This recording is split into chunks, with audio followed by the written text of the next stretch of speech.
They thought the stars were theirs. Until we fought back, the morning Earth died started like any other morning. Captain Hyun sat in his command chair aboard the defense cruiser Indomitable, drinking coffee and reading reports. The ship floated in high orbit, one of 50 vessels protecting humanity's homeworld. Mars colonies were sending their weekly supply requests. Europa Station reported good ice mining numbers. Everything was normal. Then the sensors went crazy. "Captain, we have multiple contacts." His tactical officer shouted. "They're just appearing out of nowhere." Hyun stood up fast, spilling his coffee. The main screen showed dozens of massive shapes materializing across human space. They weren't ships in any normal sense. They looked alive, like enormous creatures made of metal and flesh. Each one was 5 times bigger than Earth's largest warship.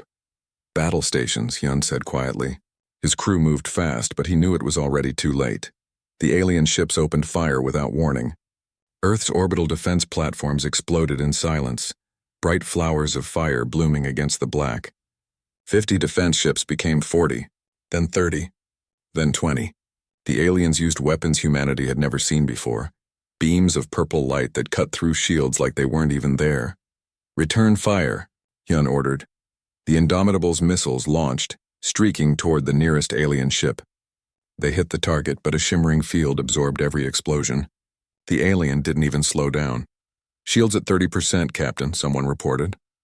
"Get us out of here," Hyun said. He hated running, but dying wouldn't help anyone. "Full power to engines. We need to warn the colonies." As his ship fled, Hyun watched Earth's defenses collapse on his screens. Hundreds of years of human progress destroyed in minutes. The aliens moved with perfect coordination, like they had done this 1,000 times before. Maybe they had. A message came through on all frequencies. The translation software worked fast, turning alien sounds into words humans could understand. "Attention, humans. You are now subjects of the Vectari Dominion. Surrender all military forces immediately. Resistance will result in destruction. You have 1 Earth hour to comply. This is your only warning." The voice was calm, almost bored, like someone telling a child to clean their room. Hyun felt something cold settle in his chest. Not fear. Anger. "Get me Admiral Jisoo," he said. Deep below Earth's surface, in a command center hidden under an old military base, Admiral Jisoo watched her world end. The screen showed the same story everywhere. New York burning. Shanghai evacuated. Mumbai under attack. The Vectari were landing ground forces now. Massive soldiers in powered armor that made tanks look like toys. "Admiral, we have Captain Hyun on secure line," her communications officer said. Jisoo nodded. "Put him through." Hyun's face appeared on screen. He looked tired but angry. Good. Anger meant fight. "Orders, Admiral?" he asked. "How many ships made it out?" Jisoo asked. "Maybe 15 across all fleets. Most are damaged. 15 ships out of 200. Jisoo felt sick but kept her face calm. Her people needed to see strength. "Activate Protocol Black," she said. "All surviving ships retreat to Rally Point Omega. We're going dark." Protocol Black was the nightmare scenario, the one nobody thought would ever happen. Total defeat, complete enemy superiority. It meant abandoning Earth's surface and fighting from the shadows. "Understood, Admiral," Hyun said. "What about the people on the ground?" "They'll have to resist on their own. We can't help them if we're dead." Jisoo hated herself for saying it, but it was true. The Vectari had won the first battle in hours. The war would take longer. Dr. Nari ran through burning streets carrying her research equipment in a heavy backpack. She was a scientist, not a soldier. But she knew her work might be humanity's only chance. Behind her, a Vectari patrol marched down the avenue. Their armor was smooth and black, covering bodies that seemed almost insect-like. They weren't killing civilians yet, just herding them toward collection points. Nari ducked into a subway entrance and kept running. She needed to reach the emergency bunker before the aliens locked down the whole city. Her research on alien biology was still theoretical, based on crashed meteors and strange signals from deep space. Now those theories might become weapons. The subway tunnels were packed with people, families huddled together, children crying, everyone scared. Nari pushed through them, feeling guilty. She wanted to stop and help, but her knowledge was more important than comfort. She reached the bunker 2 hours later. Military guards let her in after checking her credentials. Inside, it looked like a small city. Thousands of people worked at stations organizing the resistance that would come. "Dr. Nari?" A young officer approached her. "Admiral Jisoo wants to see you." Nari followed him to a command center. Admiral Jisoo looked exhausted, her uniform rumpled, her eyes red. But her voice was steady. "Doctor, I need you to study the enemy. We recovered pieces of a crashed Vectari scout ship. I need to know how to hurt them." Nari nodded. "I'll need a lab and assistance. You'll have whatever you need." The Vectari message said we have 1 hour to surrender. That hour ended 3 hours ago. They're being gentle now, just occupying our cities. Soon they'll get impatient. "What did we tell them?" Nari asked. Jisoo smiled, and it wasn't a nice smile. "We told them no. What happens now? Now they expect us to see their power and give up. That's what every other species has done. According to their broadcast, they've conquered 200 worlds. They think we'll be number 218. Nari felt that same cold anger she'd seen in other faces. The Vectari thought humans were just another primitive species to add to their collection. They thought the stars belonged to them. "They're wrong," Nari said quietly. "Yes," Jisoo agreed. "They are. And we're going to prove it." That night across Earth and all its colonies, humans made a choice. The Vectari expected surrender. They expected fear and submission. They had seen it 217 times before. Instead, they got something they had never encountered. In Beijing, a group of civilians attacked a Vectari patrol with homemade explosives. In London, resistance fighters sabotaged an alien communications array.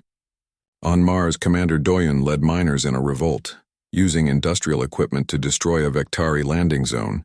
The attacks were small, desperate, and mostly unsuccessful. The Vectari casualties were light, but something had changed. Something the aliens didn't understand. Humanity wasn't going to surrender. In their flagship above Earth, the Vectari High Commander studied reports of the resistance with confusion. This wasn't how conquest worked. The inferior species was supposed to accept reality after seeing superior force. These humans were acting irrationally. "Increase security measures," the commander ordered. "Begin mass detentions. They will learn submission." But as the commander gave orders, he felt something he hadn't felt in thousands of years of conquest. Doubt. What if these humans were different? What if they never learned submission? The thought was disturbing, so he pushed it away. No species could resist the dominion forever. The humans would break eventually. They always did. He was wrong. The war had begun, and the Vectari had no idea what they had started. They thought the stars were theirs, until we fought back. 3 months had passed since the Vectari arrived, and Captain Hyun had learned to live in the dark. His ship, the Indomitable, drifted through the asteroid belt with all systems running cold. They only powered up for quick attacks, then disappeared again before the enemy could respond. Today was different. Today they were trying something new. "Target confirmed," his tactical officer whispered, though there was no reason to whisper in space. "Vectari supply convoy, 3 cargo ships with 2 escorts." Hyun studied the display. The Vectari were getting sloppy. 3 months of easy occupation made them careless. They thought the war was over. "Load kinetic rounds," Hyun ordered. "Forget the energy weapons. We're doing this old school." His crew looked confused. Kinetic weapons meant simple bullets and missiles, no fancy energy shields or plasma bolts. Technology from 3 centuries ago. "Sir, kinetic weapons won't penetrate their shields," his weapons officer said carefully. "Maybe," Hyun said. "Or maybe their shields are designed for energy weapons." Only one way to find out. The Indomitable came alive, her railguns spinning up. At this range, simple metal slugs accelerated to incredible speeds. When Hyun gave the order, the ship shook with the force of firing. The first slugs hit the Vectari escort's shields. They flickered purple, trying to deflect the attack. But shields worked by dispersing energy. Solid matter was different. The slugs punched through, tearing holes in the alien hull. "It's working," someone shouted. "Keep firing," Hyun ordered calmly, though his heart was racing. The second escort tried to turn, but missiles caught it from behind. Not fancy guided missiles with smart warheads. Just dumb rockets packed with explosives, simple, basic, effective. Both escorts were drifting wrecks before they could return fire. The cargo ships tried to flee, but the Indomitable was faster. Hyun disabled them with precise shots, careful not to destroy them completely. "Boarding teams." "You're up," he said. Lieutenant Sujin flew her fighter through the debris, heading for the nearest cargo ship. Her little craft was ancient by modern standards, using chemical rockets instead of fusion drives. The Vectari sensors were programmed to ignore old technology. They thought humans had abandoned primitive designs. Another mistake. She docked hard with the cargo ship's airlock, and her team poured in wearing simple spacesuits. No powered armor, no advanced weapons, just people with guns and determination. The Vectari inside weren't warriors. They were logistics officers, confused and unprepared for close combat. The fight was short and brutal. Humans had spent thousands of years perfecting ways to hurt each other. The Vectari had forgotten those lessons. Cargo hold secured, Sujin reported. Captain, you need to see this. Hyun came over with a boarding team. Inside the cargo hold, he found crates of supplies, but also something more valuable. Information tablets, personal logs, Vectari soldiers writing letters home. Get all of it, Hyun ordered. Every scrap of data. Dr. Nari needs to see this. Deep in Earth's underground resistance network, Dr. Nari stared at alien text scrolling across her screen. The translation software was getting better every day. She had spent 3 months studying Vectari biology, behavior, and psychology. What she learned changed everything. They're so arrogant, she muttered to herself. Her assistant, a young scientist named Minji, looked up. What did you find? Look at this. Nari pointed to a captured message. This is from a Vectari soldier to his family. He talks about Earth like it's a vacation. He's bored. He misses home. The fighting scares him, so soldiers get homesick. But they shouldn't be scared, Nari said. The Vectari have conquered 200 worlds. They should be used to war, but read this part. He talks about humans like we're insane. He doesn't understand why we keep fighting. Minji leaned closer. The psychological profile you've been building? Exactly. The Vectari aren't warriors. They're conquerors. There's a difference. Warriors train for equal combat. Conquerors expect submission. They've won so many times that they've forgotten how to really fight. Nari pulled up another file. And look at this. Their military structure is completely centralized. Every decision goes up the chain of command. They can't adapt quickly because they're not trained to think independently. How does this help us? Because humans are the opposite, Nari said, feeling excited despite everything.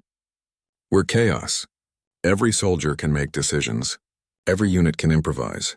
The Vectari follow doctrine. We make it up as we go. Admiral Jisoo entered the lab at that moment. She looked better than she had 3 months ago.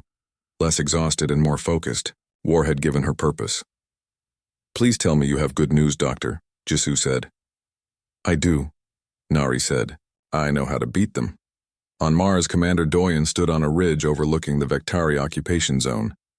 The red planet had been a peaceful colony before the invasion. Now it was a battlefield. Doyen was a mining engineer, not a soldier. But 3 months of fighting had taught him things no training ever could. He had learned that anger could fuel courage. He had learned that ordinary tools could become weapons. Most importantly, he had learned that humans didn't need to be stronger than the Vectari. They just needed to be meaner. Are the charges set? He asked. His team nodded. They were all miners, engineers, and scientists.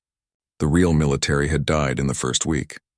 What remained was something more dangerous than soldiers. People with nothing left to lose. Remember, Doyen said, we're not trying to destroy them. We're trying to make them afraid. The Vectari base below was a standard occupation installation. Prefabricated buildings, sensor arrays, a small garrison. The aliens felt safe on Mars. The human population was small and scattered. Easy to control. Doyen pressed the detonator. The mining charges went off in sequence, collapsing the ground under the base. The Vectari had built on what they thought was solid bedrock. Doyen knew better. Mars was full of underground caves and ice pockets. He had spent weeks mapping them, placing charges precisely. The base didn't explode. It just sank, disappearing into a massive sinkhole. Vectari soldiers tried to escape, but more charges cut off their retreat. Dust and rocks buried them alive. It wasn't glorious. It wasn't heroic. It was just effective. Move out, Doyen ordered, before their reinforcements arrive. His team scattered into the Martian wilderness, disappearing into caves and tunnels they had known since childhood. The Vectari had the technology, but humans had the home advantage. Admiral Jisoo stood before a holographic display showing all human territories. Red marks indicated Vectari occupation. Blue marks showed resistance cells. There was a lot more blue than 3 months ago. Around her, the commanders of humanity's scattered forces waited. Captain Hyun had arrived from the asteroid belt. Commander Doyen had come from Mars. Lieutenant Sujin represented the fighter wings. Dr. Nari stood nearby with her research data.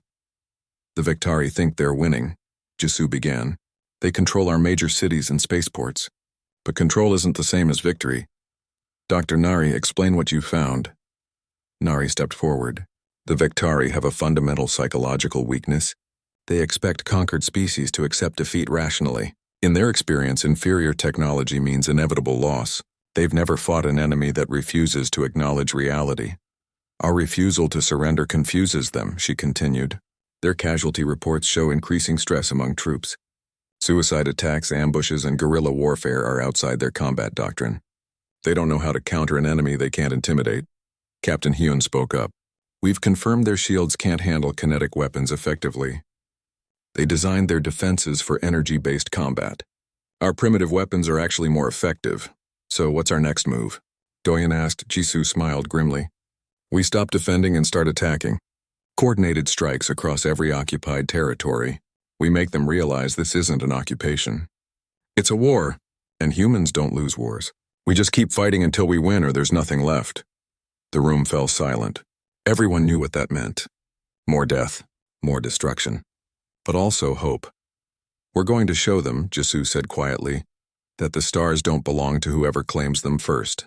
They belong to whoever fights hardest to keep them. Around the room, heads nodded. The plan was crazy, desperate, and probably doomed. But it was also the only chance they had. The Vectari were about to learn their first real lesson about humanity. Humans were at their most dangerous when cornered. They thought the stars were theirs. Until we fought back 1 year into the war, Earth looked like a different planet. Smoke drifted through ruined cities. Craters marked where battles had been fought. The Vectari still controlled the major population centers, but their grip was weakening. Every day the occupation cost them more. Captain Hyun watched the alien battleship through his view screen. It was damaged from yesterday's raid, limping toward the repair station near Jupiter. His crew had been tracking it for 2 days, waiting for the perfect moment. This is insane, his tactical officer said quietly. Probably, Hyun agreed. But we need that ship. The plan was simple and stupid. Board a Vectari battleship, kill the crew and steal it. No human had ever captured an enemy capital ship before. Most people would say it was impossible. Hyun didn't care about impossible anymore. Launch boarding pods, he ordered. The Indomitable spat out small craft that looked like escape pods.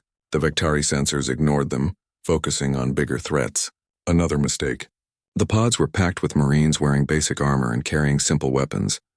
The pods hit the battleship's hull and burned through. Marines poured in, and the fighting started immediately. Close combat in zero gravity was chaos. The Vectari had better armor and stronger bodies, but humans had something else. They had martial arts developed over thousands of years. They had knives and guns and explosives. They had absolute fury. Hyun led his team through corridors that stank of ozone and blood. A Vectari soldier came around a corner, weapon raised. Hyun didn't shoot. He grabbed the alien's arm, used momentum to spin them around, and shoved them into a bulkhead. The impact cracked the alien's helmet. Explosive decompression did the rest. Keep moving. Hyun shouted into his radio. The battle for the ship lasted 6 hours. It was brutal work, room by room, corridor by corridor. The Vectari fought hard, but they weren't ready for the sheer viciousness of human combat. When you've conquered 200 worlds through intimidation, you forget what real desperation looks like. Finally, Hyun reached the bridge. The Vectari commander stood waiting, weapon in hand. They stared at each other across the damaged room. You cannot win this war, the alien said through a translator. We are too many, too strong. Maybe, Hyun said, but you'll have to kill every last one of us. And we'll make it so expensive you'll wish you never found Earth. He raised his gun and fired. Dr. Nari worked in a laboratory that smelled like death. Around her, cultures of Earth bacteria grew in dishes. Each strain had been modified to attack Vectari biology. Her assistant Minji looked pale. Are we sure about this? Using biological weapons? No, Nari said honestly. But they use their weapons on our cities. They killed billions. We do what we must to survive. The bacteria wouldn't kill Vectari soldiers. That would be too obvious and might trigger harsh retaliation. Instead, it made them sick, weak, unable to fight effectively. The aliens couldn't figure out what was wrong. Their medical scans showed infections from Earth microbes their immune systems couldn't handle. The Vectari had traveled across the galaxy, encountering thousands of alien biospheres. They thought they had resistance to everything.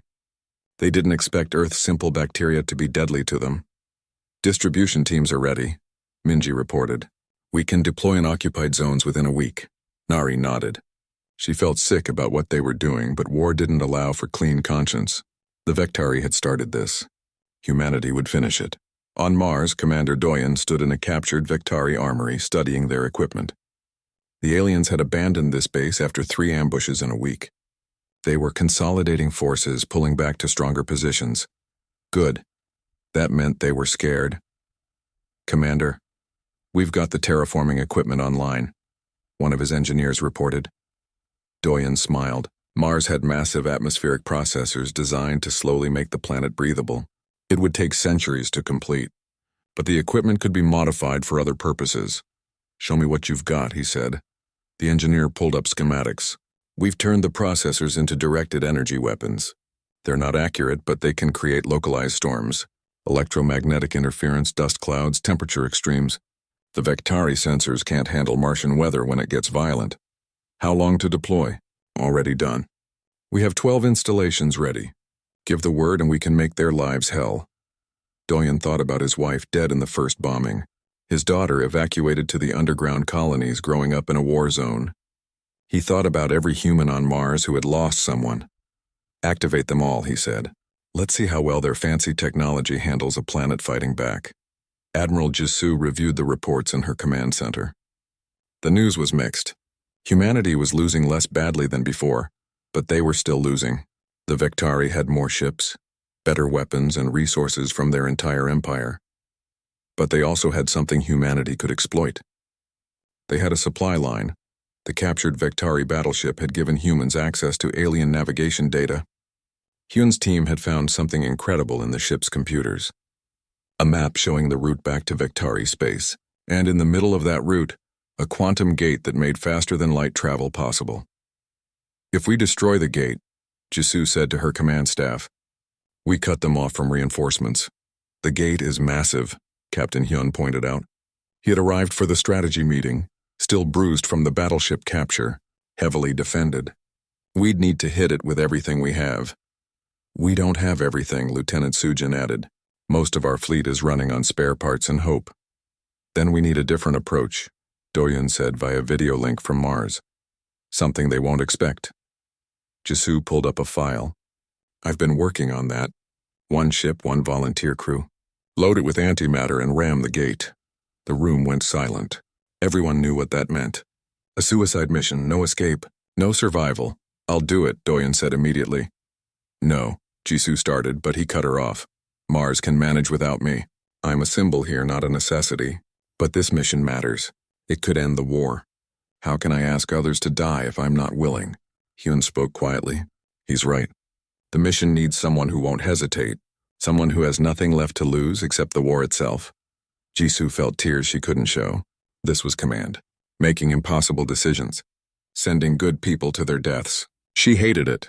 Approved, she said. Doyun, you have 1 week to prepare. 7 days later, Commander Doyen sat alone in a modified freighter loaded with enough antimatter to destroy a small moon. Around the ship, 15 human vessels waited. It wasn't much of a fleet, but it was enough to get him to the gate. All ships, this is Doyen, he broadcast. Beginning attack run. The fleet accelerated toward the quantum gate. Vectari defense ships moved to intercept, but the human vessels scattered, drawing them away. It was a classic distraction, and the aliens fell for it. Doyen's freighter flew straight at the gate. Vectari weapons hit his shields, draining them rapidly. Warning alarms screamed in the cockpit. He ignored them all. This is for Earth, he said quietly. For Mars. For every human who died because you thought you owned the stars. More weapons fire. His hull was breaching in a dozen places. The ship wouldn't make it. Doyen activated the dead man switch. Even if they killed him now, the antimatter would detonate.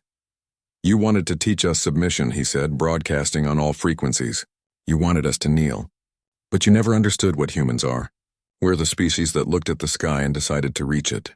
We're the species that split atoms and bent space-time. We built civilizations from nothing and destroyed them when they failed us. We are chaos and creation and stubborn, stupid hope, and we do not kneel.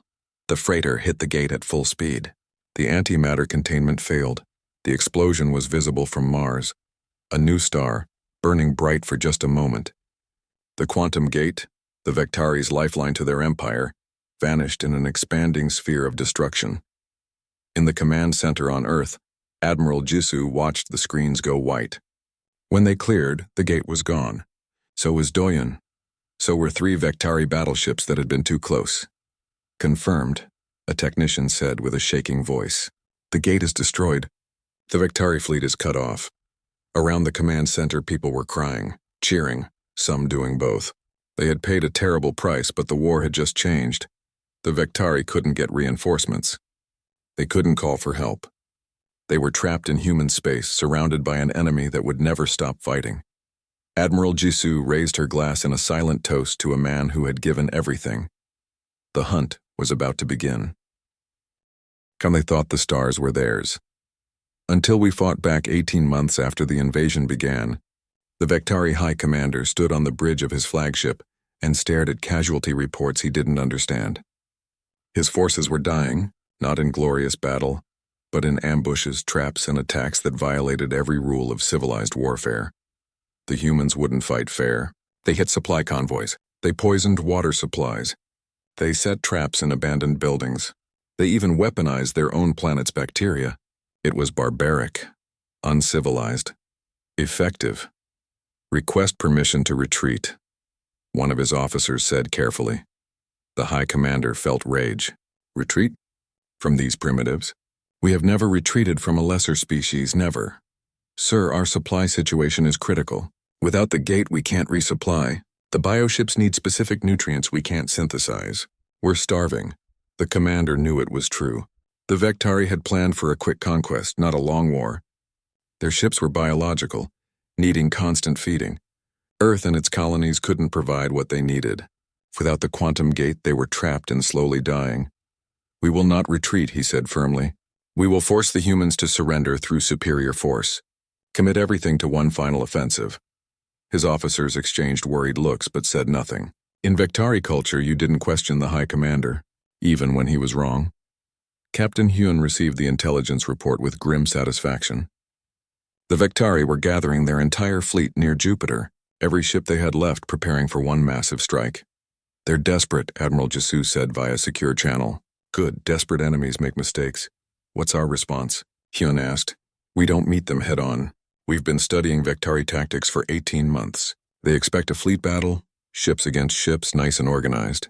We'll give them something else. Jisoo explained the plan. It was crazy, chaotic, and completely human. Approved, Hyun said, smiling. Let's show them what real war looks like. Lieutenant Sujin sat in her fighter waiting with 200 other pilots. They were scattered across the asteroid belt, hiding behind rocks waiting for the signal. Her ship was old and patched together from spare parts. Half the fighters were civilian craft with weapons strapped to them. They looked like junk. The Vectari were about to learn that junk could kill. All wings, this is Admiral Jisoo. The enemy fleet is entering the kill zone. Execute gauntlet protocol. Sujin pushed her engines to full power and shot out from behind the asteroid. Around her, hundreds of fighters did the same. They swarmed toward the Vectari fleet like angry bees. The aliens opened fire with their energy weapons, expecting the fighters to dodge or retreat. Instead, the human pilots did something insane. They scattered but didn't retreat. They kept coming from all directions, forcing the Vectari to split their fire. Remember, Sujin told her wing, they can't shield against kinetic weapons. Load up the old-fashioned missiles and fire everything. Simple rockets, the kind humans had used for centuries, streaked toward the Vectari fleet. Thousands of them. The alien shields flickered and failed under the assault. Holes appeared in hulls. Ships started venting atmosphere, but the Vectari weren't helpless. Their weapons cut down fighters by the dozen. Sujin watched friends die, their ships exploding in silent fury. She pushed the grief away and kept fighting. That's what humans did. They kept fighting. Engineer Taeyang floated in space wearing a modified mining suit. Around him, 30 other engineers did the same. They had launched from hidden positions in the asteroid belt, using cold thrusters that the Vectari sensors couldn't detect. Their target was a damaged Vectari battleship, separated from the main fleet. Taeyang had spent months designing the weapons strapped to his suit. They were simple cutting torches modified to burn through alien hull material. Not elegant, but effective. His team landed on the battleship's surface and started cutting. The Vectari inside tried to stop them, but space combat was different from ship combat. The aliens weren't trained for zero-gravity warfare against enemies already on their hull. Taeyang and his team cut through armor, planted explosives in critical systems, and retreated before the ship's crew could respond. 10 minutes later, the battleship's reactor went critical. 1 down. 20 more to go. This was the new human strategy. Don't fight big battles. Cut them apart piece by piece. Use speed and surprise and complete disregard for conventional tactics. Make every engagement cost the Vectari more than they could afford. The aliens called it dishonorable. Humans called it winning. Dr. Nari watched the battle from Earth's command center. The screen showed dozens of engagements across millions of kilometers. It looked like chaos, but there was pattern to it. The Vectari were being herded, pushed toward specific kill zones where human weapons were most effective. How's the bioweapon performing? Admiral Jisoo asked. Better than expected, Nari reported. Vectari infection rates are up 40%. They're having trouble maintaining combat effectiveness. Some ships are reporting crew too sick to fight. Minji added, the beautiful part is they can't adapt. Their immune systems evolved for different bacteria. Earth's microbes are overwhelming them. It was ugly warfare using disease as a weapon. But the Vectari had killed billions. Humanity had learned to be pragmatic. Good, Jisoo said. Keep up the pressure. I want them broken before they realize retreat is their only option. The Battle of Jupiter's Moons lasted 3 days. It was the bloodiest fighting of the entire war. The Vectari threw everything they had at humanity, hoping to break the resistance once and for all. They failed. Human forces used every dirty trick they could imagine. They hid weapons in debris fields. They rammed damaged ships into enemy vessels. They even depressurized a moon's underground base to create a massive kinetic kill zone that destroyed a Vectari cruiser. Captain Hyun led the Indomitable through the chaos, coordinating attacks and keeping the fleet moving. His ship was damaged, his crew exhausted, but they didn't stop. Couldn't stop. Captain Vectari flagship is trying to break away, his tactical officer reported. Don't let it, Hyun ordered. All ships focus fire on their command vessel. 20 human ships converged on the Vectari flagship. It was larger, better armed, and superior in every technical way. But it was alone, separated from its fleet and surrounded by enemies who had nothing to lose.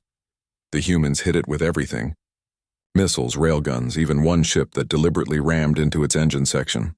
The flagship's shields failed and its hull cracked open. They're retreating, someone shouted. Hyun watched the Vectari fleet break formation and flee toward the outer solar system. For the first time in their 40,000-year history, the Vectari Dominion was running away from a battle. Around him, his crew cheered. Hyun felt no joy. Too many friends were dead, too many ships destroyed. But they had won. That mattered. All ships, this is Captain Hyun, do not pursue. Let them run. They'll starve out there with nowhere to go.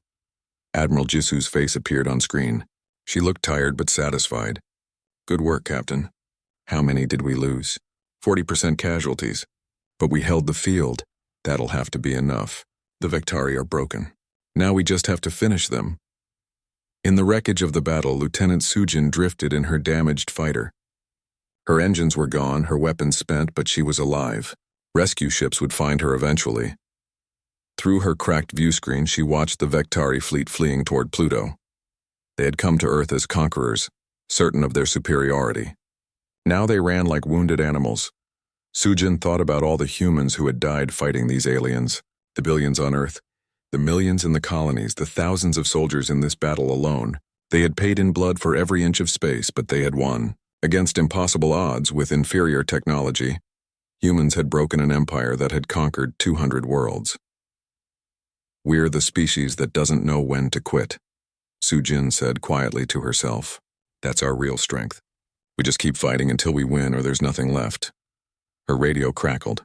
Lieutenant Sujin, this is Rescue Ship Defiant. We've got you on sensors. Hold tight, we're coming. Copy that, she said. Not like I'm going anywhere. As she waited for rescue, Sujin watched the stars. Humanity had fought for the right to be here, fought for the freedom to reach for those distant lights. And they had won. The stars didn't belong to the Vectari. They didn't belong to anyone. They belonged to whoever was brave enough to claim them and strong enough to keep them. And they thought the stars were theirs. Until we fought back too.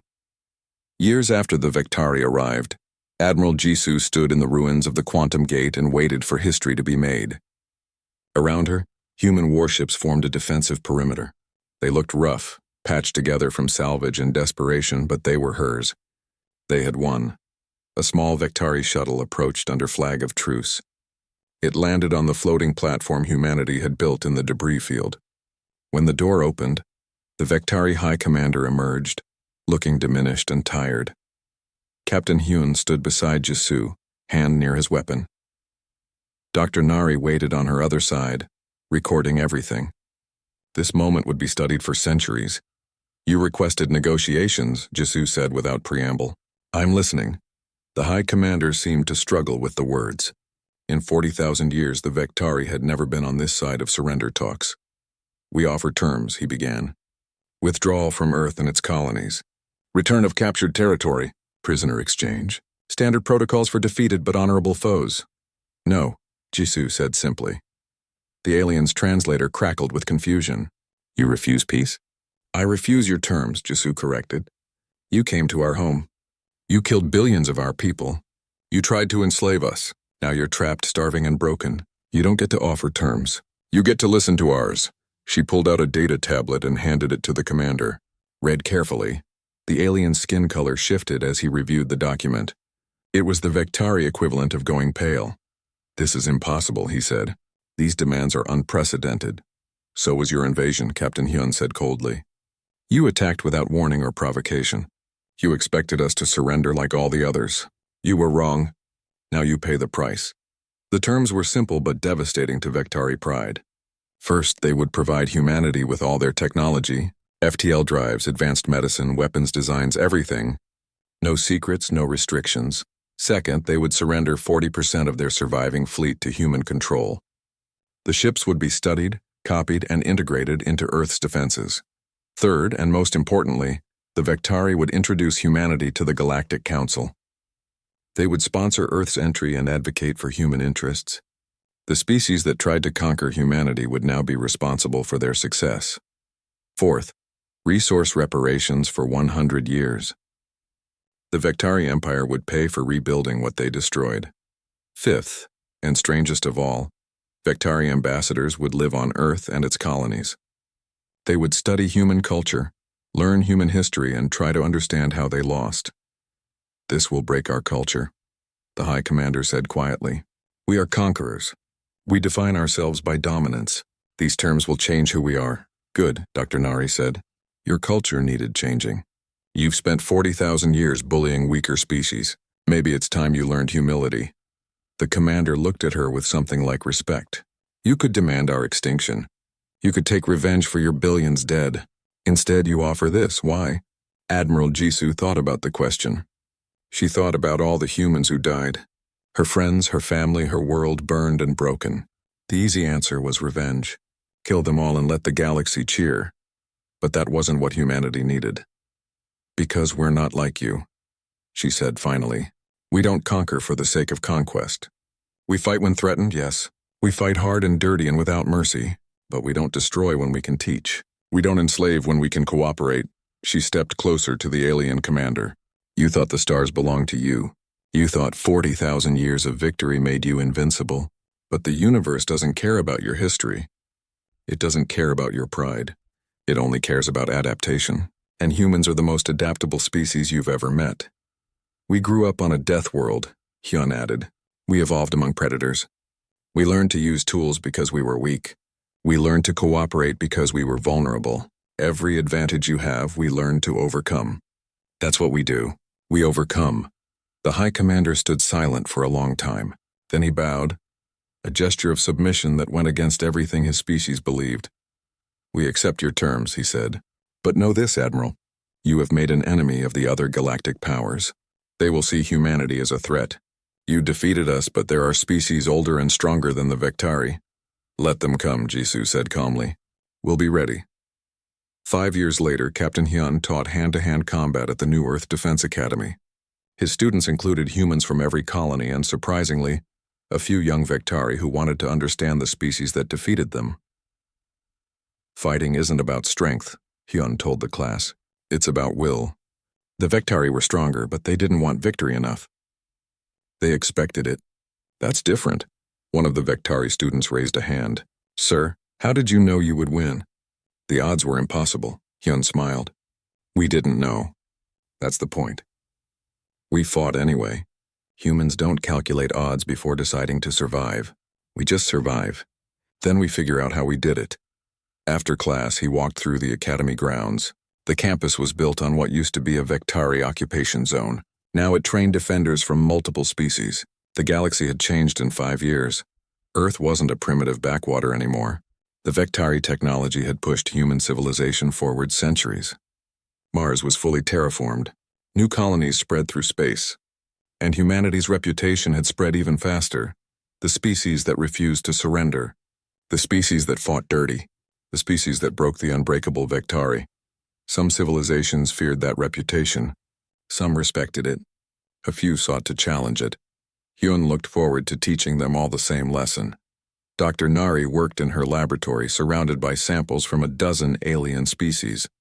The Galactic Council had opened doors humanity never knew existed. Thousands of civilizations, millions of worlds, all connected through the quantum gate network. Some were friendly. Some were hostile. Most were cautious. Dr. Nari, Minji called from across the lab. We have first contact protocols from the Keldon cluster. They want to establish trade relations. After they verify we won't eat them or something equally absurd, Nari muttered, reviewing the message. The galaxy really doesn't know what to make of us. Can you blame them?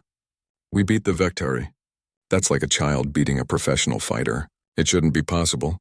But it happened, Nari said. And now everyone's recalculating their threat assessments. Good. Let them be nervous. Maybe they'll think twice before testing humanity. She looked at the star charts on her wall. So many worlds. So many mysteries. Before the Vectari, humanity thought it was alone. Now the universe had opened up, vast and dangerous and full of possibilities. The Vectari thought the stars were theirs, Nari said quietly. They were wrong. The stars belong to everyone brave enough to reach them, and humans have always been very brave. Admiral Jisoo stood on the bridge of humanity's first true starship, built with Vectari technology but improved by human engineering. The ship was faster, more efficient, and better armed than anything the Vectari had ever made. Humans took alien technology and made it better. That was another lesson the galaxy was learning. Admiral, we're receiving a priority message, her communications officer said. Unknown vessels entering human space. They're broadcasting aggressive intent. Jisoo felt a familiar weight settle over her. Here we go again. Another species that thought humanity was weak. Another species that needed to learn. What species? She asked. They call themselves the Draxian Collective. They've heard of our war with the Vectari. They think we got lucky. Jisoo smiled, and it wasn't a friendly expression. Let them think that. Send a message. Tell them we are humanity. We've climbed from caves to stars. We've split atoms and bent space. We've defeated empires and befriended enemies. And we don't kneel to anyone. She looked at her crew, humans and Vectari working side by side. The children of former enemies united by hard-won respect. Tell them, Jisoo continued, that the stars don't belong to whoever claims them first. They belong to whoever fights hardest to keep them. And if they want to test us, we'll be waiting. The crew worked with practiced efficiency, preparing weapons and shields. They had done this before. They would do it again. That was humanity's gift and curse. They never stopped fighting. Never stopped pushing forward. Lieutenant Sujin launched with her fighter wing, engines burning bright. Engineer Taeyang readied the weapon systems. Dr. Minji stood ready with countermeasures. And far away on Mars, a statue of Commander Doyun reminded everyone what sacrifice meant. The Draxian ships advanced, confident in their superiority. They had conquered 40 systems. They thought humanity was just another primitive species. They thought wrong. As the first shots were fired, Admiral Jisoo remembered something Doyun had said before his last mission. Humans were chaos in creation and stubborn, stupid hope. They were the species that looked at impossible odds and fought anyway. The Vectari learned that lesson the hard way. Now it was the Draxians' turn. The stars didn't belong to anyone, but humans had proven they could defend their claim. And they would keep proving it, fight after fight, battle after battle, until every species in the galaxy understood one simple truth. You could defeat humanity in a battle. You could destroy their cities and kill their people.